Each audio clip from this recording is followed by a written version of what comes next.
Hello everyone and welcome back to another video. Alright, today I'll be talking about the ultimate way to play Pokemon Sleep. What I mean by that is basically the ultimate way of training your Pokemon, or like what Pokemon to choose to actually put your time and candies in.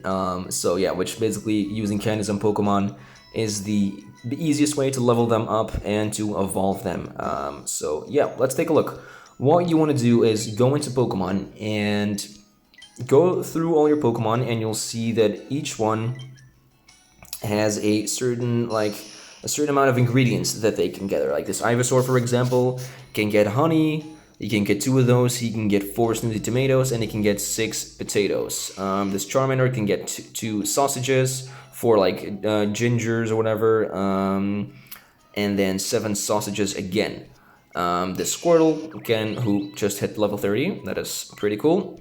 Because I've been using this guy. The starters are very good, by the way. The Kanto starters will always get you 6 ingredients. That's their main skill that they have. And the Johto starters will give you points if we get to a Johto starter. Doesn't really matter right now, but yeah.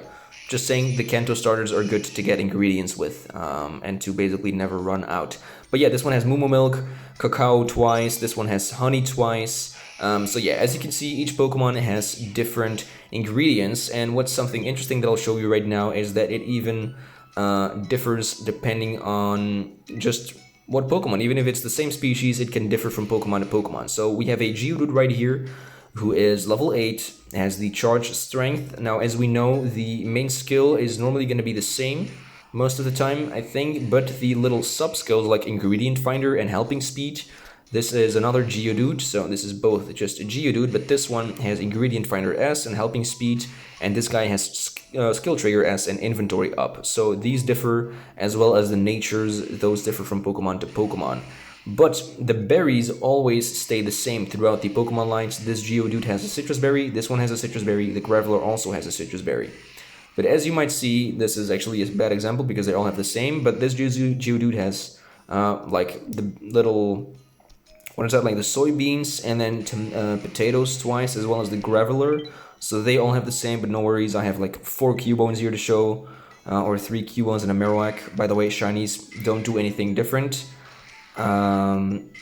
because as you can see, this Cubone has a Figgy Berry, as does all Cubones and the Marowak. But this Cubone, which is not a shiny one, has 3 times Gember, and the shiny one already has something different, but you might say it's because it's shiny, but no, because this is also... no, wait. Hold on. Oh, wait, what? Oh, it's 2 Marowaks that I have? Oh, interesting, okay. Let's compare the Marowaks then. This one has 2 Ginger and Soothing Cacao, and this one also has 2 Ginger and a Cacao, but at a different spot. So what I'm basically trying to say is that each Pokemon species and each Pokemon on its own can have different things. This Eevee has 2 milk and a sausage, this one has 3 milk, this one has milk and 2 cacao beans. So yeah, what you want to focus on when deciding on which Pokemon that you want to level up is that it has 3 different ingredients.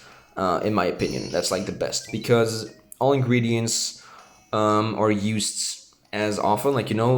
Milk is a very frequently used thing, basically milk, sausages, and honey, and tomatoes and apples as well, but pretty much milk, sausages, and honey are the 3 most used ingredients. So you might want to say, I want my Ivysaur to only have honey 3 times around, but I personally think that you should try to get a Pokemon that has 3 different ingredients in its tap. And once you have that Pokemon, I always favorite it, and then I only level up these Pokemons and only evolve these Pokemons.